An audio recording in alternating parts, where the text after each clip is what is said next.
Vola angwela o veteranu ako itabua.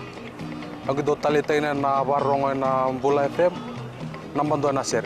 Bula, ang gono ilutoka do talita ka ng Bula FM berarti ni nambanduan na sir. Ni Bula binaka nandraking ko sa Bula FM nga. Nakasi. Nalang ko sa mundo active ng Bula FM nambanduan na sir nusur. Ni Bula binaka nalang ko Jerry yang may lambasa. Do barong ng Bula FM nambanduan. Bula FM nambanduan na sir. In the news tonight, 3 new measles cases reported. Child trafficking trial begins. Government will help whenever possible, says PM. From the studios of FBC Suva, Edwin Naka. Naka. 3 new measles cases have been recorded from the Serua Namosi subdivision. Health Minister Dr. Ifiremi Wangai-Nabete says the cases are predominantly from this area and the medical staff are taking appropriate measures. Dr. Wangai-Nabete says those who initially contracted the disease are recovering well. Kritika Kumar reports. Necessary steps have been taken to vaccinate and quarantine the 3 new cases that have surfaced. We had one more from Wailali, from Winandoi, and one from Navua, and one from Nagunikambia. So it brings to the Fijians from Nagunikambia of the disease. The ministry is waiting for the next batch of vaccine, which will arrive through the support of UNICEF. Dr. Wangai-Nabete says once the vaccine arrives, it will be taken to priority areas identified by the medical staff. It is hoped that it will arrive sometime by the middle of this week, as it's coming from Europe. Those timings really we don't have control of because, as we all are aware, first of all, the distance. Subdivisional Medical Officer Elisapedi Rongosavu says in Korovo they are prioritizing children from 6 months to 3 years old and those traveling overseas. So up to date, we've had 6 suspected measles cases. And I'm happy to announce today that all these suspected cases came out negative in terms of their blood results. The ministry is now working on an advisory that will be published soon to inform Fijians what exactly measles is, what strategies are in place and the plans in place for Fijians who may need the vaccination. Kritika Kumar, FBC News. The trial of a 38-year-old man alleged to have forced minors into prostitution began at the Suva High Court today. Josevata Werelangi is charged with 1 count of aggravated sexual servitude and 3 counts of domestic trafficking of children. Catherine Krishna was in court and files this report. The first prosecution witness, a 19-year-old girl, told the court that she felt helpless and was scared of Chosi. Referring to the accused person as Chosi, the witness told the court that she was lured by the person from Nosori and sold to a man on Rewa Street. She informed the court that Chosi met her in Nosori and asked for her company to go and have dinner at 11 p.m. in Samabula. Upon arriving, the two walked up to Rewa Street where the witness was sold to a man for immoral purpose. The girl stated at the time of the alleged incident she was only 15. The court also heard that the girl did everything Chosi told her because she was scared of being assaulted or killed if she refused. It is alleged that between 18th to the 22nd of July 2015, Werelangi threatened or forced a 15-year-old girl to enter into or remain in sexual servitude. It is also alleged that between the 18th to the 20th of July 2015, he facilitated the transportation of a 15-year-old girl from Nosori to Rewa Street in Suva with the intent that the girl would be used to provide sexual services. The trial continues tomorrow. Catherine Krishna, FBC News. University of the South Pacific Vice Chancellor Professor Paul Aluwalia today explained why he ordered an investigation into claims of mismanagement and abuse against former administration. Professor Aluwalia also explained processes followed after the investigation while presenting USP's 2018 annual report to the Parliamentary Standing Committee on Social Affairs. Lena Rees reports. A lot of questions were raised when Vice-Chancellor Aluwalia ordered the investigation into the claims against the previous administration. My motive for doing this was purely that I was a new Vice-Chancellor who had come in. I had lots of whistleblowers coming to me. I had nothing personal to gain out of the exposure. But let me tell you that I have been victimized and really think very ill-treated in this process.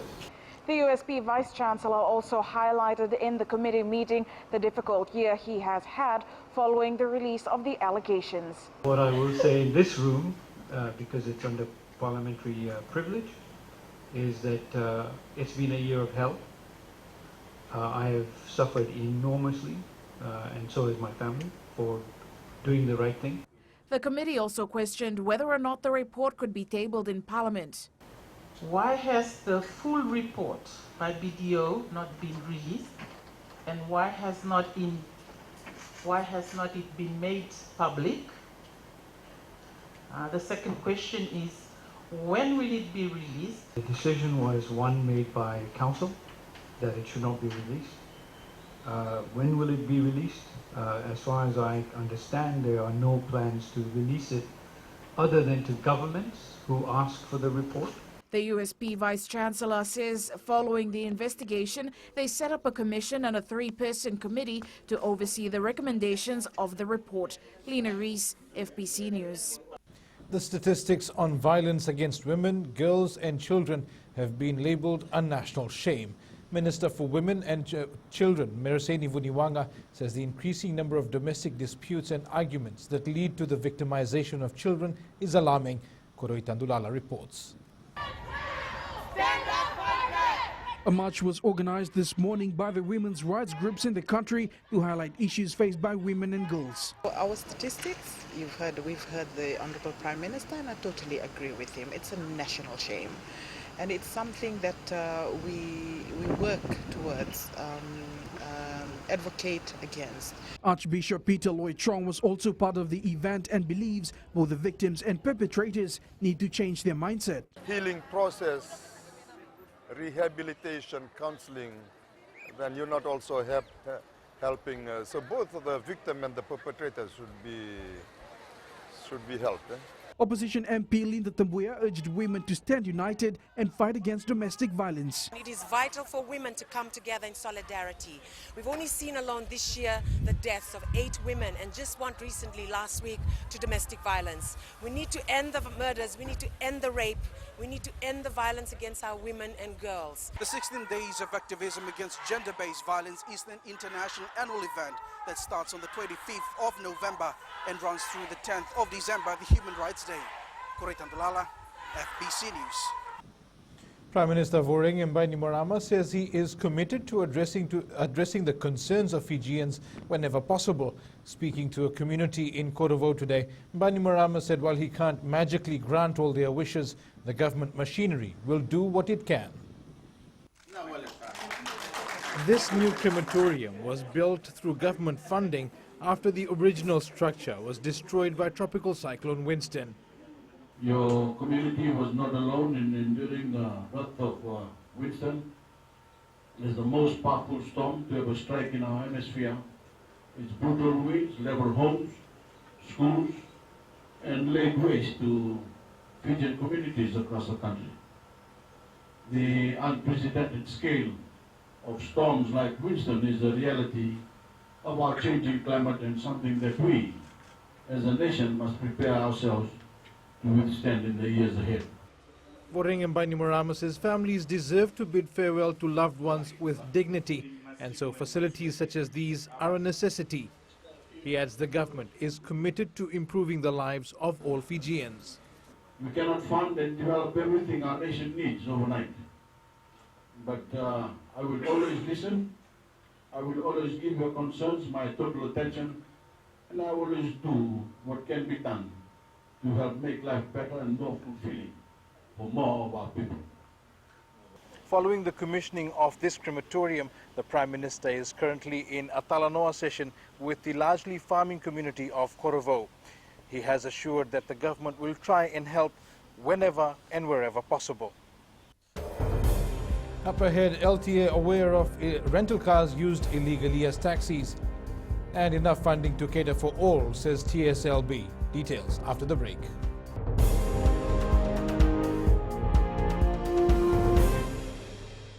Hi, Bula. I'm Selai from Nandi. I love Gold FM, only the classic hits. Hi, my name is Sotiama here in Ba. We love listening to Gold FM, only the classic hits. Bula, I'm Miri. I'm from Lotoka and I love Gold FM because they play all my classic hits. Hi, my name is Fiona from Tavua and I love listening to Gold FM, only the classic hits. Hi, I'm Ini from Raki Raki. I love Gold FM, only the classic hits. Gold FM, only the classic hits.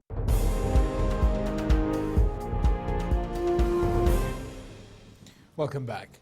Rental cars being used as illegal taxis have come under the spotlight. The Land Transport Authority says some people are hiring cars for as low as $50 a day and then running illegal taxi operations, usually on weekends. Kelly Vadala reports. The public is urged to refrain from getting into these rental vehicles that operate illegally as taxis because they'll be putting their lives at risk. It's illegal. You're not insured if you get into that car. If something happens to you, you have no insurance cover whatsoever. If you get into a white plate taxi or a rental vehicle that's being used as a taxi, you have no insurance.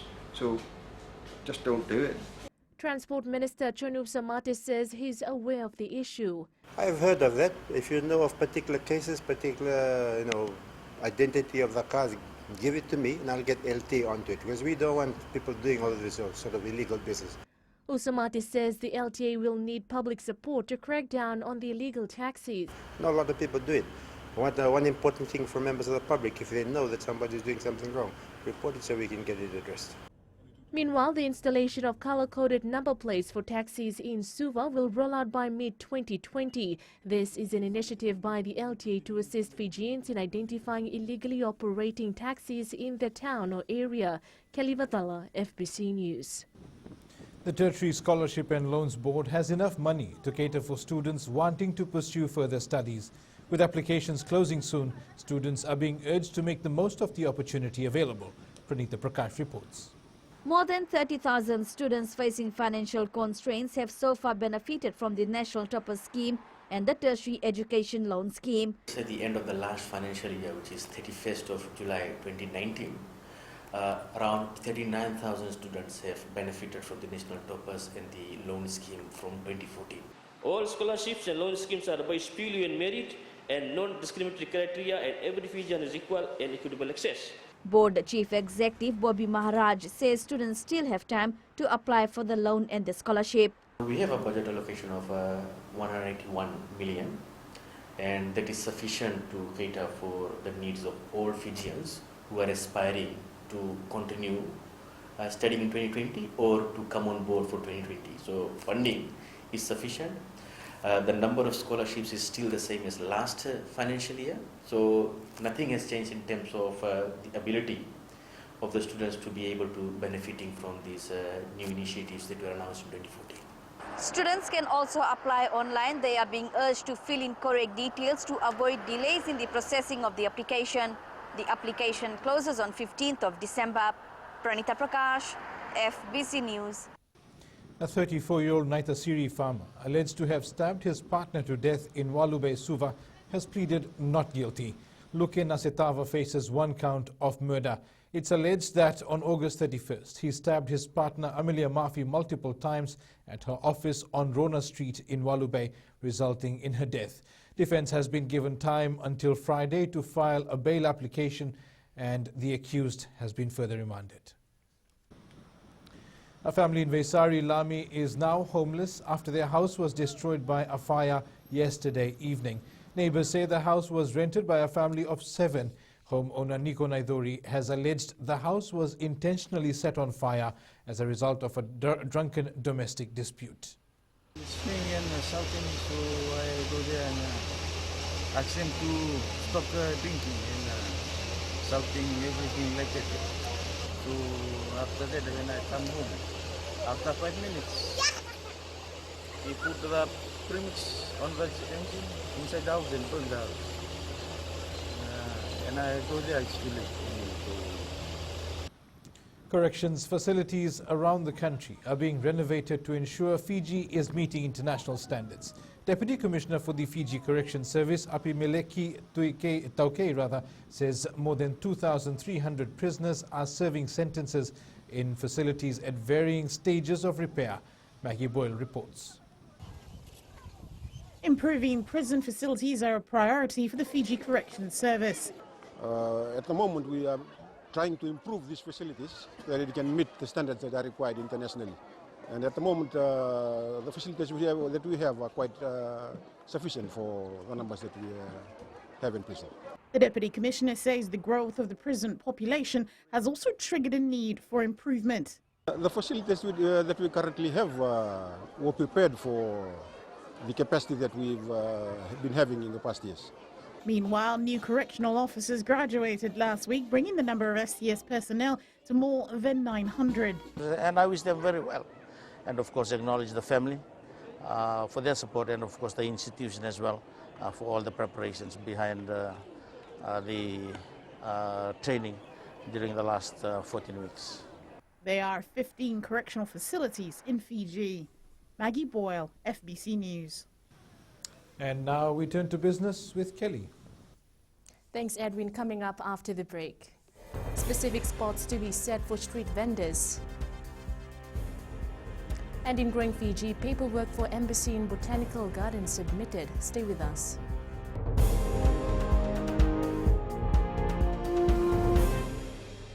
Hi, I'm Shamiza. And I'm Salma. We're from Nandi and we love Mirchi FM because it's hot. My name is Rajnita Lata and I'm from Vatulaloba. और हम सब मिर्ची FM सुनता है because it's hot. Hi, my name is Vinita. I'm from Lambasa. I love listening to Mirchi FM. It's #1. हमारा नाम सागर रेड्डी है. हम लोग स्कूल में, हम लोग घर में और कहीं भी रहता हम लोग कल मिर्ची एफएम सुनता. गोल्ड टाउन तावा में मिर्ची एफएम दागो मामा. Mirchi FM. It's hot.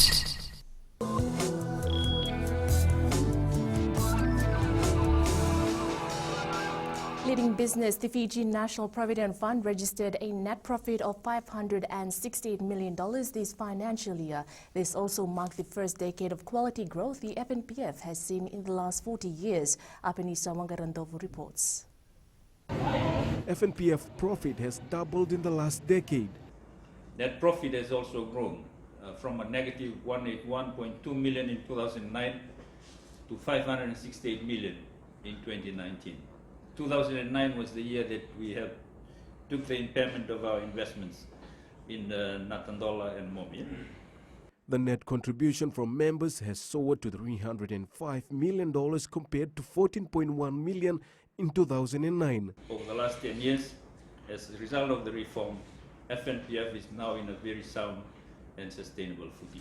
Croy also highlighted the members' fund is now at $6.1 billion, and he rubbished claims that retirees will not be able to receive their retirement funds. There are rumors going around that members who turn 55 can't withdraw their money. That's far from the truth, as you will see from how much we pay. Yeah? So we encourage members to come and listen to us, have their questions clarified with us, rather than just taking rumors from the rumor mills. Meanwhile, the total membership has increased by 23% to 441,663. Apenisa Wangarandovu, FBC News. The local government ministry has plans to relocate street food vendors in Suva to a common location. Minister Pramila Kumar says these vendors are currently setting up stalls and selling food from wherever they want. Kumar adds the ministry intends to provide them with a designated space. These vendors will have a demarcated area in the evenings with the necessary facilities. So the place that we have identified is the Westpac car park. Opposite Westpac, the Suva City Council owns that car park. So we will make that available from 6 o'clock in the evening till about 3 in the morning. And Sinifa from HFC Bank joins us now with the latest from the trading market. Let's review the trading on the SPX platform last week. Over 187,000 shares were traded in 71 transactions, amounting to more than $520,000. RB Batel Group trades made up 57.09% of volume and 40.91% of value traded.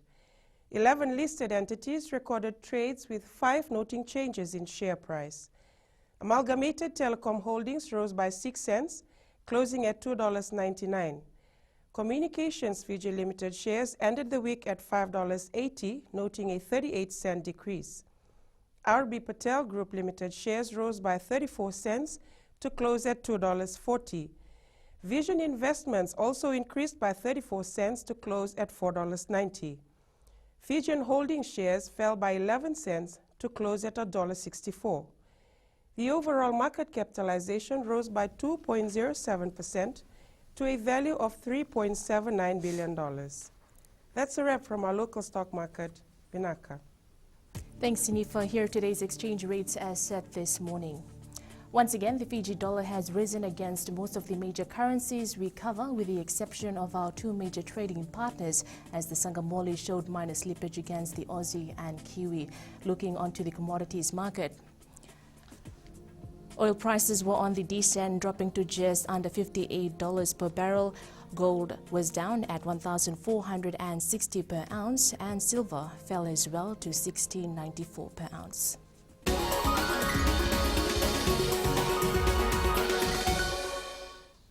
In growing Fiji, the Ministry of Lands has completed all the paperwork on the proposed construction of the Indian Embassy at Suva's Botanical Garden. Minister Shnil Sudhakar says his ministry has done its part and the documents are now with the local government ministry. Sudhakar has also confirmed that it might take some time before the final decision is made. We had done our part. We had given all the plans, everything, and to the Ministry for Local Government now. So Suva City Council and Ministry for Local Government was collecting all the objections. All the objections from the people are with them. So it's basically in their court now whether to how they deal with it. It's for them to call the objectors and do the hearings and then reach a decision. From our part, we have basically done our part. And the Suva City Council will bring in engineers from abroad to inspect the WG Friendship Plaza under construction on McGregor Road in Suva. Government Minister Pramil Kumar says the foreign experts will check the quality of materials and standards of construction used in the building so far. Work on the 30-story structure was stopped in June when it encroached on the boundaries of Holy Trinity Primary School. They are trying to demolish the, not completely, but portion of the terrace that is encroaching onto the other land.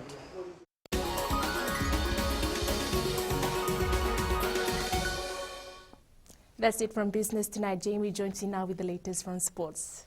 Thanks, Kelly, and good evening. Up ahead in sports, Babe the cut team to 14 ahead of Dubai. In defense and consistency, key areas for Fijiana Sevens. There's some more coming up.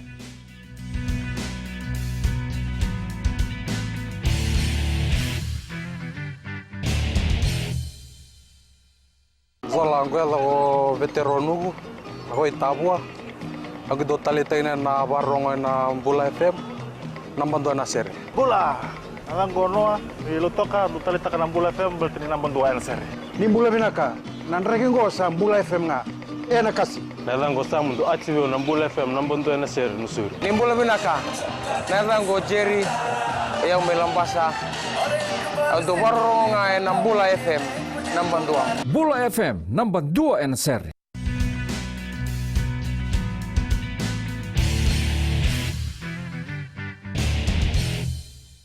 Fiji Airways Fiji Sevens coach Gareth Baber will reduce his squad to 14 this week as they round up preparations for the Dubai Sevens next weekend. Baber says players have put in the hard work and are all fighting for selection. He adds a strong outing in Dubai will help lay the foundation for the season. Fiji is pooled with France, Argentina and Japan for the tournament and play their first match next Friday against Japan. The Dubai Sevens will run from the 6th to the 8th of next month, and you can watch it live on FPC TV and FPC Sports. The All Black Sevens side for the Dubai tournament has been named. The Fijiana Sevens have been put through some grueling tests ahead of the next leg of the Women's World Sevens Series. The side have had a number of scrimmage sessions, including one against the Lami men's team this morning. Their focus right now is improving their defense strategies and developing consistency with the ball. So we've managed to play against Army Sevens team, Lami, other men's teams that are available. It help the girls in terms of working hard on their defensive shape, multi-effort, and keep working hard, and it worked well in the Oceania. Well, the school holidays are time for relaxation and fun for most kids. Some basketballers will be preparing well for their first overseas tour. The Zodiacs under-19 boys and girls teams will be playing in Australia in January. Men's captain Rusiate Katunitambua says they are sacrificing their holidays for this tour as preparation is key for them. Preparation's been good. We've started training since March this year. So we've been having 2 sessions, morning sessions and evening sessions. Deontay, the bronze bomber Wilder, has now shifted focus to his rematch with Tyson Fury in February. After the win against Luis Ortiz last night, Wilder warns Fury should also be ready to get knocked out.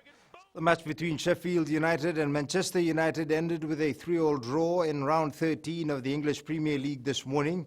Man United scored 3 goals in a series of 7 minutes to lead 3-2 at the second half, but a late strike by striker Ollie McBurney sealed the draw in the 90th minute. Former NRL star Valentine Holmes will return to the NRL next year after signing a 6-season deal with North Queensland.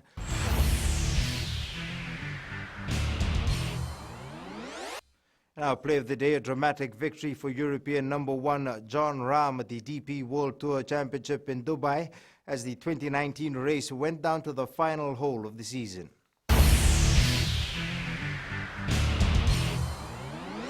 That's it from sports tonight. In new media after the break, Google announces new Pixel Buds. This and more coming up.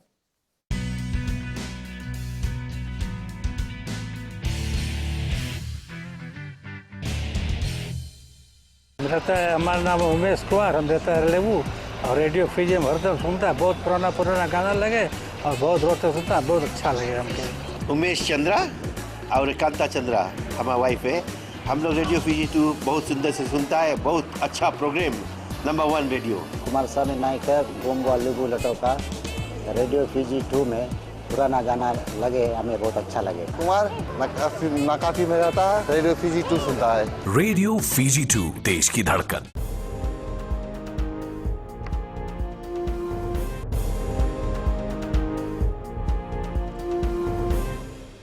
Welcome back. In new media this evening, Google has announced its new Pixel Buds at an event last month. And now here's your weather update with Angie.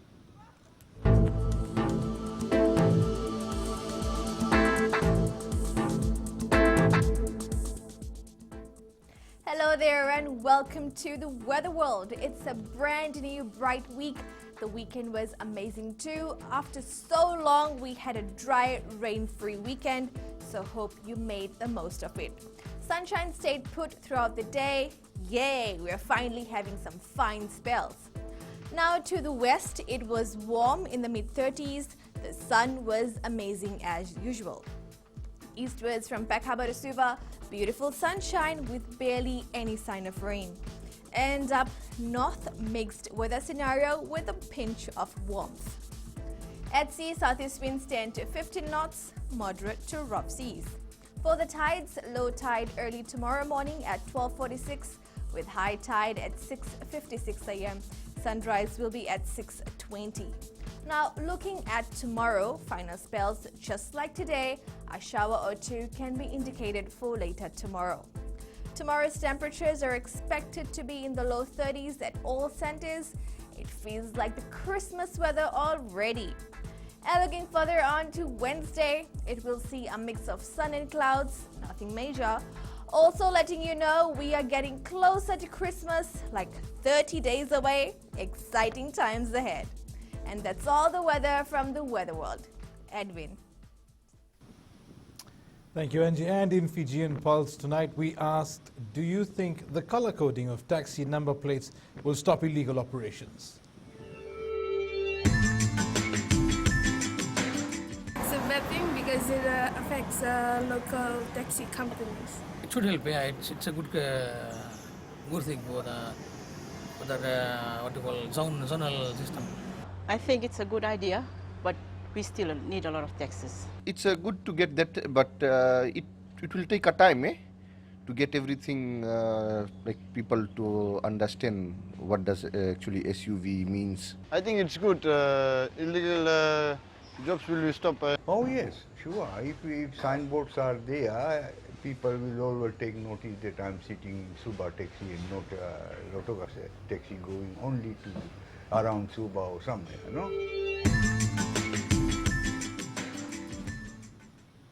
And in the world of the not so weird but wonderful, an auction is set to take place next month on complete 60s Batman and Robin costumes and other classic TV items.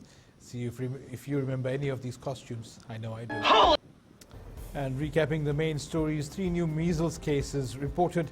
Child trafficking trial begins, and government will help whenever possible, says Prime Minister. For these stories and others, you can tune in daily to our sister station Gold FM to our poll question segment. Last week we asked, do you know the symptoms of measles? 77% answered yes.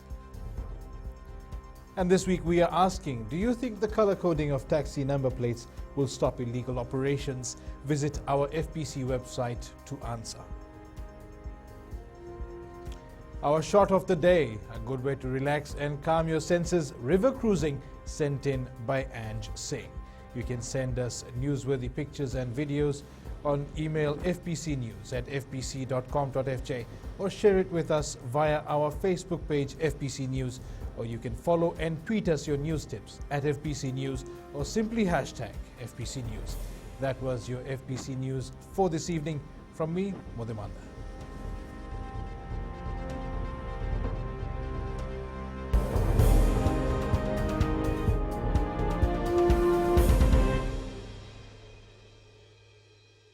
Hi, I'm Shamiza. And I'm Salma. We're from Nandi and we love Mirchi FM because it's hot.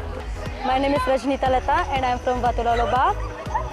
और हम सब मिर्ची FM सुनता है because it's hot. Hi, my name is Vinita. I'm from Lambasa. I love listening to Mirchi FM. It's number 1.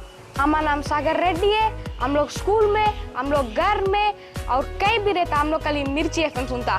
Gold town तावा में मिर्ची FM दागो मामा. Mirchi FM, it's hot.